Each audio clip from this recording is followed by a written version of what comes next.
Hello, Ram Ram मंडळी. मी आहे विहानची mummy. मी आली आहे आज एका नवीन स्टाईलमध्ये. आज काय मी तुम्हाला लेक्चर किंवा स्टोरी सांगून बोर करणार नाहीये. तर आज होतं स्वामींचा वार म्हणजे गुरुवार हो. आमचं तुफान काल रात्री खूप उशिरा झोपलं, त्यामुळे उठायला आज उशीरच झाला होता. आम्हा मुलींना कधी किचन आणि घरातली कामं सुटतात होय. तुफान शांत होतं तोपर्यंत घरातली कामं आवरून थोडं शांत बसले.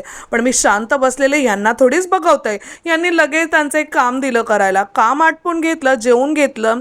जेवताना जेवते तुफान मेल लगेच उठला म्हणजे आमचा विहान हो. मग काय मनात म्हटलं आता घर सगळं उलटपुलट होणार आणि तसंच झालं. पण आता मला हे रोजचंच झालं, त्यामुळे आहे तसं त्या जागेवर पडू दिलं आणि मी माझ्या नेक्स्ट टास्ककडे वळाली. म्हणजे विहानला जेवण भरवायचं हेच सगळं डिफिकल्ट टास्क है. हाँ पर क्या करे, हमें हारने की आदत तो नहीं. जल्दी से विहान को खाना खिलाया. हाँ मी हिंदीत का बोलतीये, अहो हिंदी मूवी जास्त बघतीये ना, असर व्हायला लागलाय.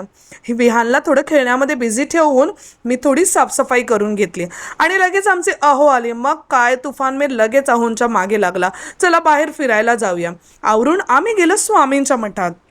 तिथे ना 2 वासरू आहेत. विहान त्यांच्याबरोबर खेळतो आणि मग काय दर्शन घेऊन आम्ही घरी आलो, जेवलो आणि असा संपवला स्वामीमय दिवस. माझा हा ब्लॉग तुम्हाला आवडला असेल तर प्लीज लाईक आणि कमेंट करा. थँक्यू.